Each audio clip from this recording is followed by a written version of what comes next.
Boys, y'all know I love stand-up comedians, but Sebastian Maniscalco is in my top 5 right now. And I just want to know, I mean, it's one thing to see him on stage and he's so animated and he's so different than anyone else I grew up with.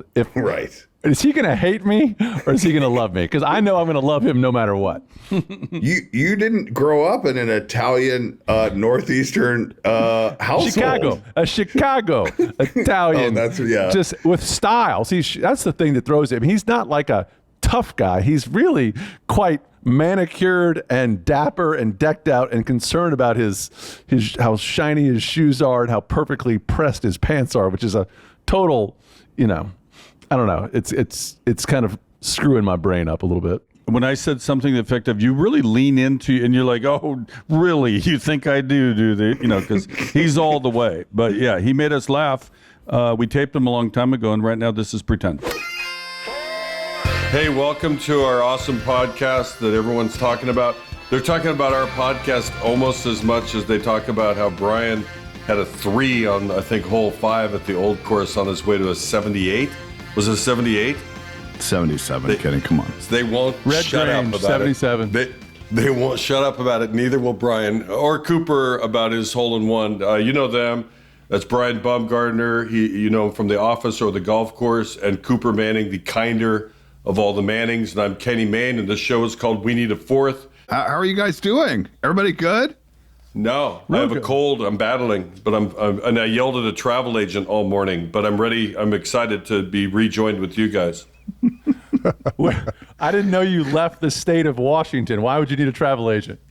No shit. I am mad that I'm leaving. I haven't played any golf. I got new clubs. They don't want them in the shop, but I'm going to do it anyway. PXG, your source for good golf hitting. Absolutely. I think rumor has it our next guest may have played with some PXG. Our guest today, he's an actor. He's a comedian. I'm going to be interested to ask him which he prefers. 6 comedy specials, a 7th called It Ain't Right. He's been in The Irishman. He's been in Green Book. He's been in All About My Father, which means he's either Irish or friends with Scorsese. Co-wrote and starred with Robert De Niro. That's All About My Father. Guys, he wrote words that came out of De Niro's mouth. Somehow he makes time for the golf course as well, which is why we're talking to him today. Sebastian Maniscalco, thank you so much for joining us on We Need a Fourth. Oh, thanks for having me on, and thanks for sharing your audience with me. And I'm bouncing around the golf courses. Sebastian, we always like to kick it off before we get too familiar. Just by looks and feel alone, we'd like to guess everybody who joins us their handicap. And so, just by the by the guns you got, he hits it a long way. He takes an aggressive swing, that Italian Chicago cut.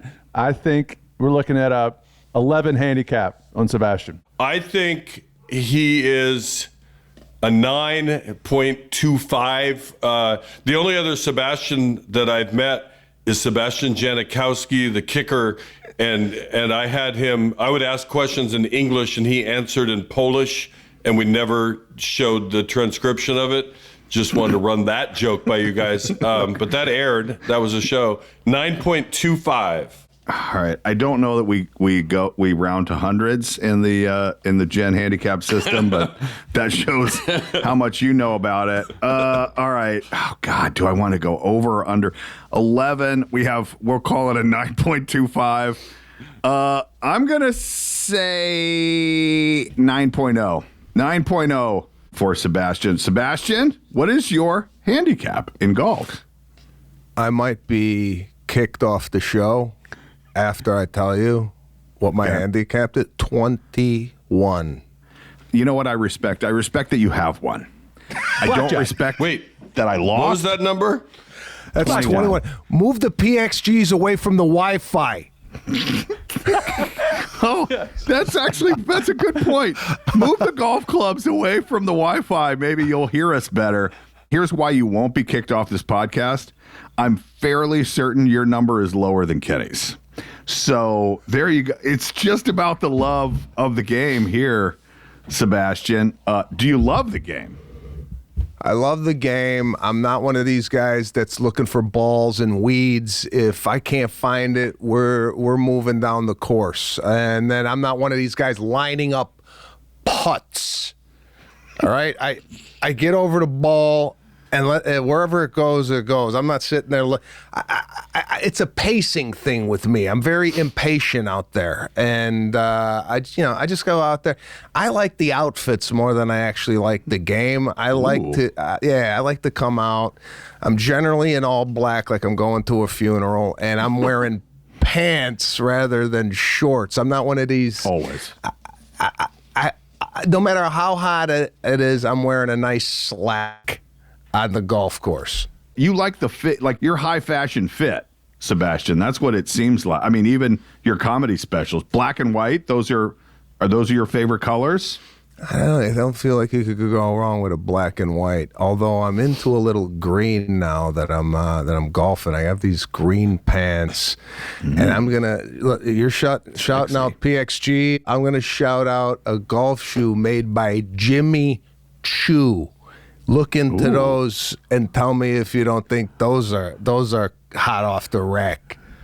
Jimmy Choo golf shoes? They're dress shoes, but they have spikes? I won't even call them spikes. I don't know what. They're not golf shoes at all. No, just good looking. It's a wedding shoe that I wear on the golf course. They have tassels. So you can't tell whether you're going to a funeral or a wedding or go play golf. One of those three is going down. You lean into your Italian heritage a great deal in your stand-up. Is it the same in golf? He does? Yeah. He does? He leans into it? A little bit. Is it the same in golf? Are there Italian-y things that happen on a golf course that wouldn't happen with others? What's your take on wearing cologne on the golf course? Big fan of. I love the smell of a cigar and the smell of another man with a lot of cologne on. Personally. And a little cologne tip, and I don't know if you guys wear cologne. I think wearing cologne is a dying breed, and a lot of men ain't doing this anymore. Okay. But what I'm doing is I'm doing two different colognes. I got one on the neck and one on the back of the neck. So you get 1 cent coming and 1 cent going. It's beautiful. In this brief with the little golf description, I cannot find someone in the world who has less in common with Kenny Mayne than you do.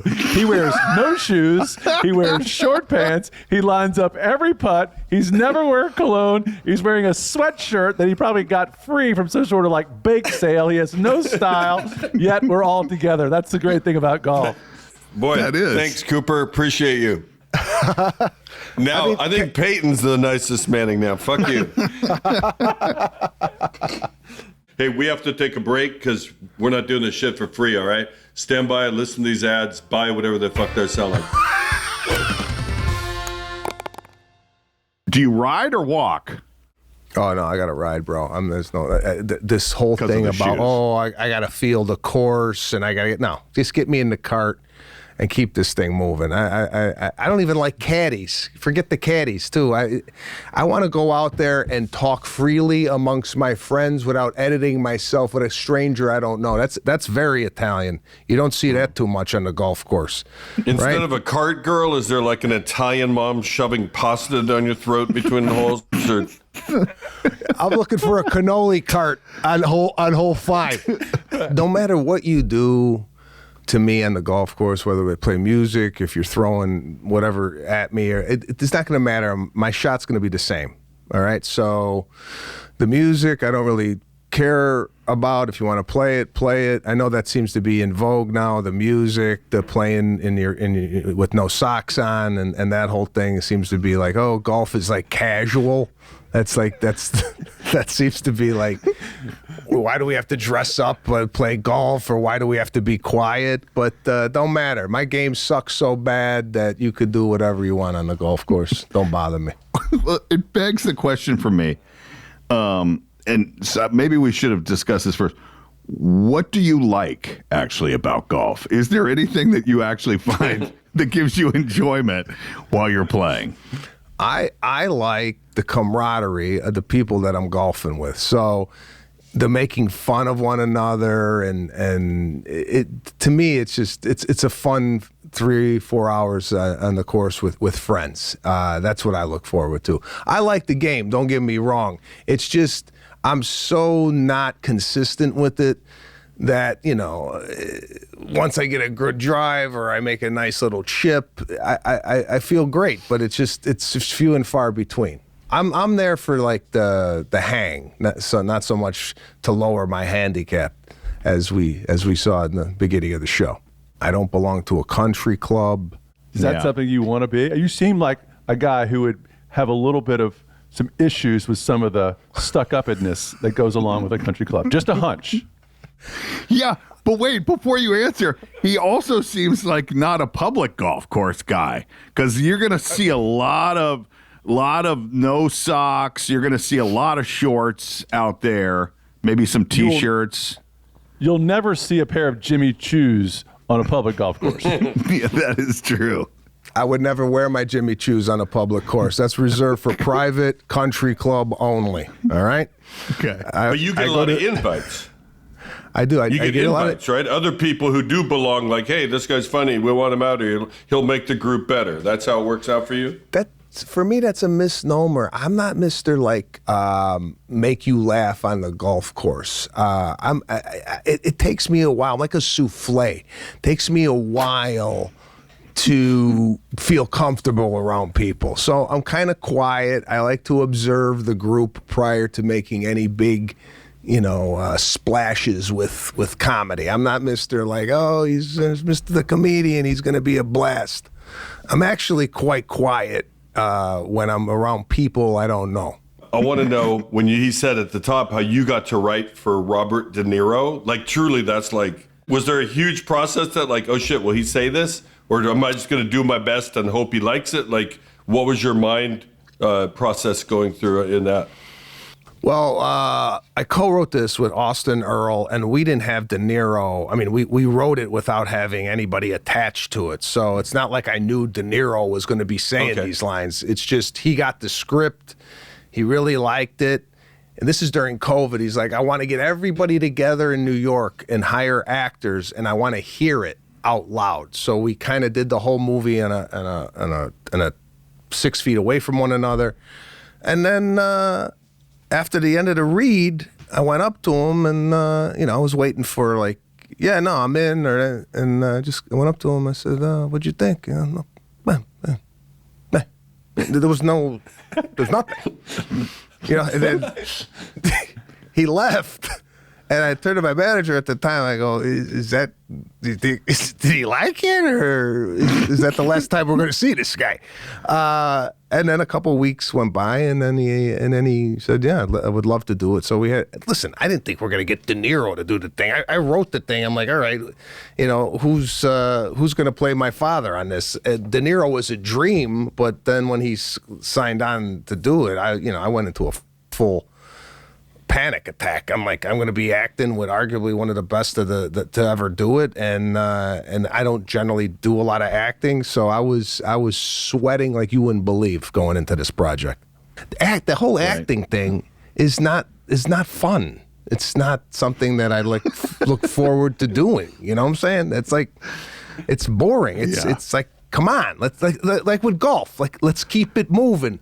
Do we have to do another scene or another shot on this? Let's go to the next one. I gotta go home. I love stand-up comedians. I love your act. I love hearing about kind of the behind-the-scenes trials and tribulations of all stand-up comedians, and it seems like they all bond over the nights that didn't go so well. I mean, everybody, it's like a badge of honor. I bombed one night here, and they tell stories like that. Do you have plenty of stories where things did not go so well? Yeah, particularly coming up doing stand-up comedy, you're where you can and cannot do it is really, I mean, you're not doing a lot of comedy clubs. Comedy clubs are not going to hire you because you're new. So you got to go to Manteca, California, and do comedy in a boxing ring that's attached to a bowling alley. You know what I'm saying? The misnomer is when people put on comedy, they think they could put it on wherever. It's like, no, we'll just put the comedian here. What you need for comedy to succeed, you need lighting, you need a designated stage, and you need people to know that comedy's going to happen. So when I got to the boxing ring, I'm asking the guy, where are we performing? He goes, no, we're going to perform in the boxing ring. I go, the boxing ring?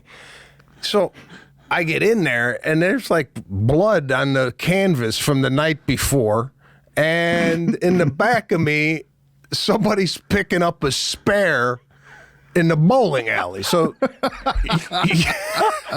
you hear the bowling and the people that are they're drinking at the bar, and all of a sudden I'm starting to do jokes. No introduction, no nothing. I just get in the ring and start performing to people's backs.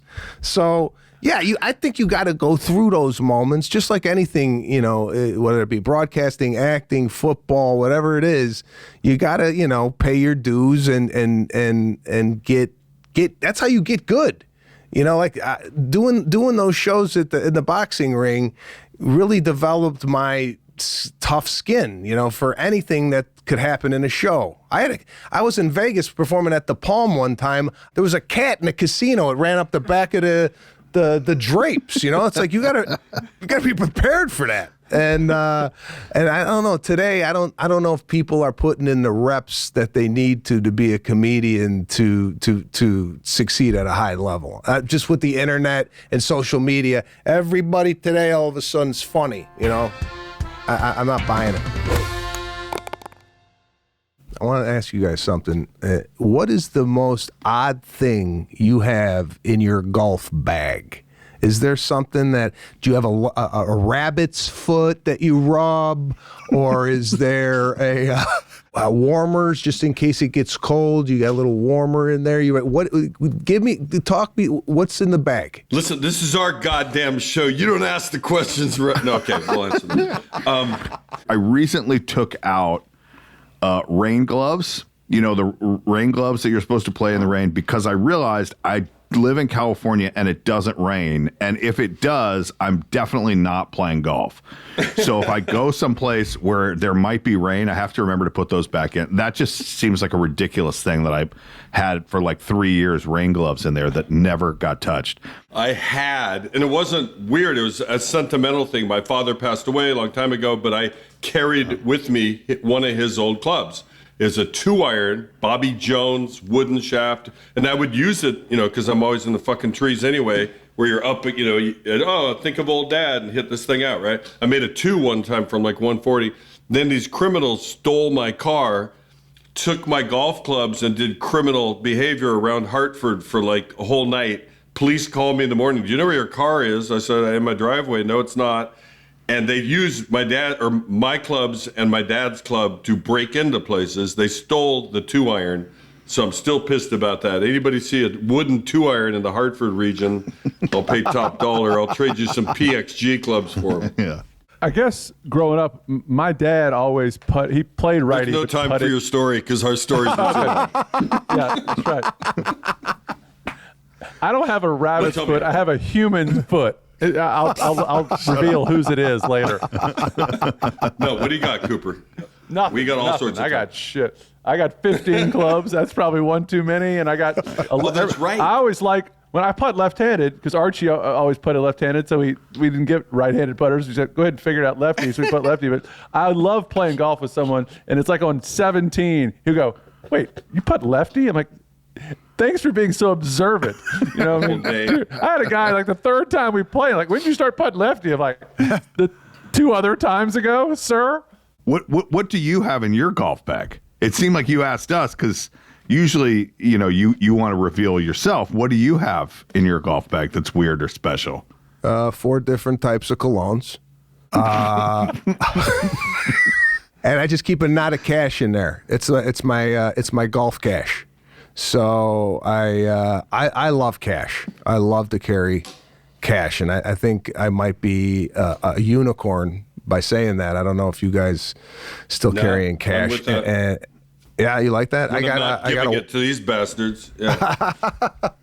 And the way I carry cash is from, a dollar, 5, 10, 20, 100, and I wrap the dollar so you don't know how much I have. That's from my Sicilian father telling me you never want to start flashing cash around, so you always wrap it with a 1 so they don't think anything's underneath there. So, yeah, I got cologne and cash in the bag, and then a few balls and a couple tees. Do you bring your clubs on the road, Sebastian? If you're on the road, do you play? Yeah, I have a set on the truck. So yeah, they're there. And if we go into a place where we got some time to knock it around, we'll definitely do it. I think the last time we did it was in Fort Lauderdale. But it was like 110 degrees. The humidity was. We played 3 holes. We're like, well, let's get the heck out of here. I don't know what's going on in Florida during the summer, but geez, I mean, they got bugs down there that. It's like, their mosquitoes have dicks, you know? Do you still have your putter have an Italian flag on it? Yeah, how'd you know that? I know a guy who played with you one time. Research. Actually, Yeah. I put a camera on one of those mosquitoes' dicks, and it showed it to me. Yeah, somebody Hey, gave me a before- putter that has an Italian flag on it. So yeah, I still have that putter. I think it's brilliant. I can work on your putting. That's one of my key strengths in golf. You clearly get aggravated. You've told us your feelings on slow play. What are your top 3 golf pet peeves that you have? Slow play obviously is up there. Outfits. What are your pet peeves? I don't like the guy who thinks he's going to pick up the cart girl when she comes around. The excessive talking and flirting with the cart girl. Just get the peanuts. You don't got a shot, guy. You're 63 years old. And she's 21. This guy's chatting her up like he's going to get a date. Forget it. I'm not into that. And then I'm not into let's talk about the golf after the golf. You know, like I don't need to hear, oh, did you see that shot on 16 I did with the 7? I was there, guy. I saw it. We don't need to relive it. So just keep it on the course. I don't need to talk about shot. I find it amazing that people actually know the holes, and like I can play a golf course and play it again. It's like a brand new course. Like I never seen it before, right? If people, oh yeah, the 16, it's dog legs to the right. I played the course 9 times. I couldn't have told you that. You know what I'm saying? Sebastian, this is your time to brag. I mean, do you have a recollection of the greatest shot you've ever hit, and then as well as the worst shot you've ever hit? Well, I know you don't remember the hole. We know that. I don't remember the hole. I think it was 157 yards out. I put it about 3 feet from the pin, which I think was probably the best shot I've ever had. I don't know what. I think it was at Braemar Country Club out here in California. And then worst shot I ever had was there's been some errand ball. I don't like when I'm playing around homes. I don't like that there's like 9 homes on the fairway. I get nervous, and I did hit a shot, errand shot, and I did hear some glass break. Now, what's your take on this? If you hear glass break, do you have to go up to the homeowner, leave a note, and say, "Hey, listen, I put a hole in your window," or do you just keep going down the fairway? Is there etiquette on that? Here's my view, Sebastian, and I do want to know. To me, you have purchased a house on the fairway of a golf course. What else do you expect to happen? Like you don't. Very few courses do you have to be a certain level of player to play it. If you buy a house on a golf course, your window might get plunked. That's my view. What about you? What did you do? Did you go? Did you knock on the door, bring them some cannoli? No, you went straight down.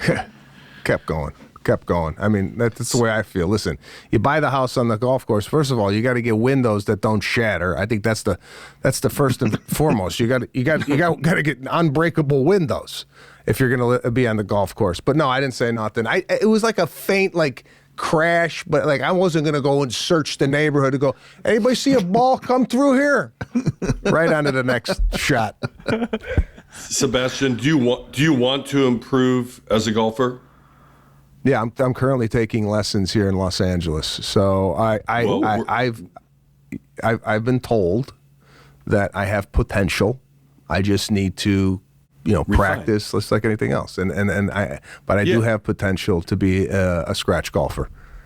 Well, just like Oprah, you get a car, you get clubs. I do have the clubs. I do have a PXG bag of clubs. You know what? I have the tour bag. I'm that guy. I have a large bag. Sebastian, you seem like a fair human being. You care about the universe being right. I'm reading that. I hope I'm right about this. Those two guys took money off me in Scotland, right? We lost our bets 2 different matches. And then Cooper reveals that he has too many clubs. What do you think? Oh. Is it a forfeit? They owe us the money back? How do you feel about this? Listen, I'm a rule guy. And if you got too many clubs, you're done. I'm sorry. You gotta give the money back. It's cheating. It's cheating. Yeah. Thank you. Interesting. It seemed to me like if you couldn't. I don't believe for 1 second Sebastian's a rule guy. Yeah. My ass. That's exactly what I was going to say. We have already heard him say, if I can't find my ball, whatever. I just keep going down the fairway. There's no way he's a rule guy. He's a break the rule guy. He is a break the rule guy. He's a break the rule guy or break your neck guy. Yeah. Do you pay? Do you always pay? Or you jump in that convertible and get the hell out of the parking lot if you owe money, Sebastian? You know what? I generally don't play for money, but if I owe you money, you're getting your money. And as far as following the rules, if I break the rules, it's for the good of the group. So we're moving along. I'm not breaking the rules where I have an advantage over people. All right, let's clear that up before I leave. Yeah, let's clear that up. I was going to ask you, I know you've been around a lot of great actors, celebrities. Do you have kind of a dream foursome of who you'd want to play golf with if you could drum it up, especially out in that LA scene?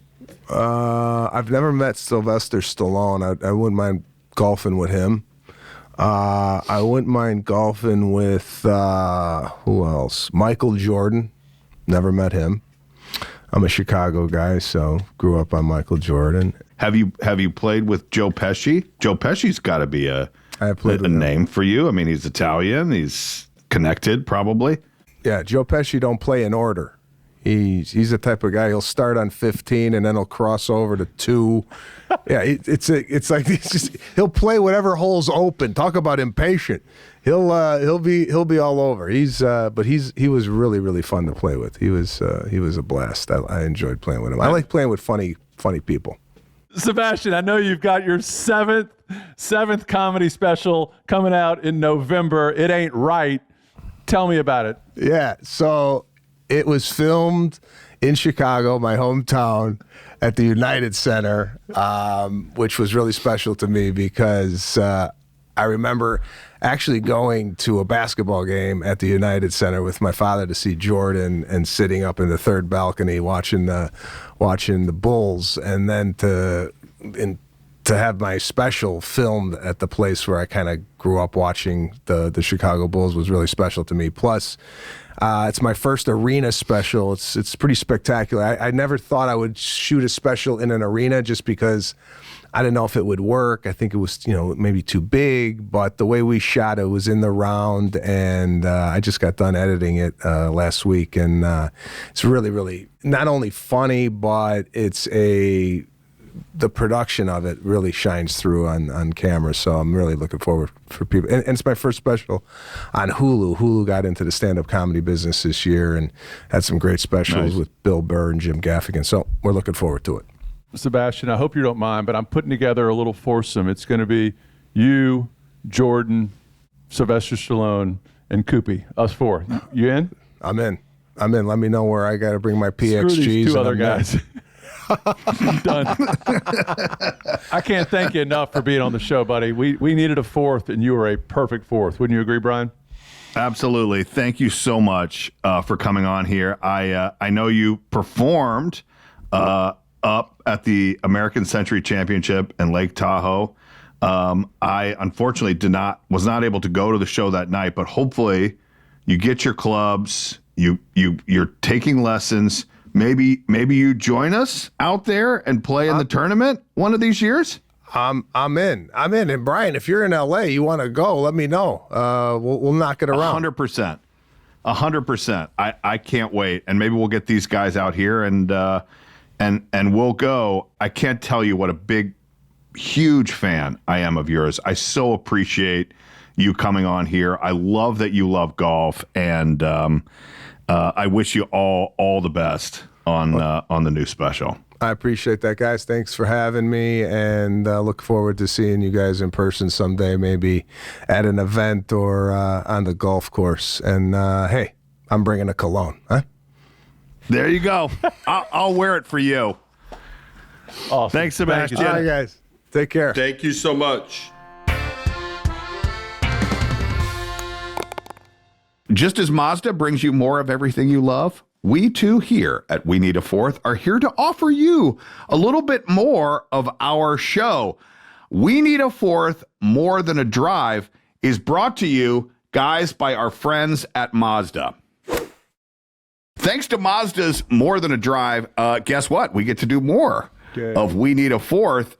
There's a question here I want to know your opinion about. Let's debate it. Let's get mad about it. Let's get fiery. Energy. What is the biggest story in golf in 2025? I'll give you 3 choices. You might have your own. Kenny Mayne breaking 100? That might be it. Rory completing the Grand Slam, career Grand Slam at the Masters. Yep. The chaos of the Ryder Cup, the chaos and controversy, the 2 C's, or Scheffler dominating, absolutely crushing this entire year. What is the biggest golf story of 2025 for you, Kenny Mayne? Well, I was there in person, so there's a recency bias, right, and the in-person bias. The Ryder Cup was insane for the misbehavior of some of the fans and just the tension it brought. And I mean, it's already very intense, right? And then some of our people took it a little too far, in my opinion.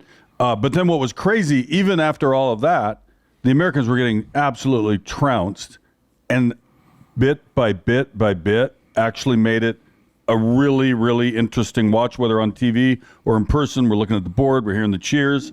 So the totality of all that, just the chaos of it, followed by what was truly like a really great finish. You know, they won by 2, right? I think it was.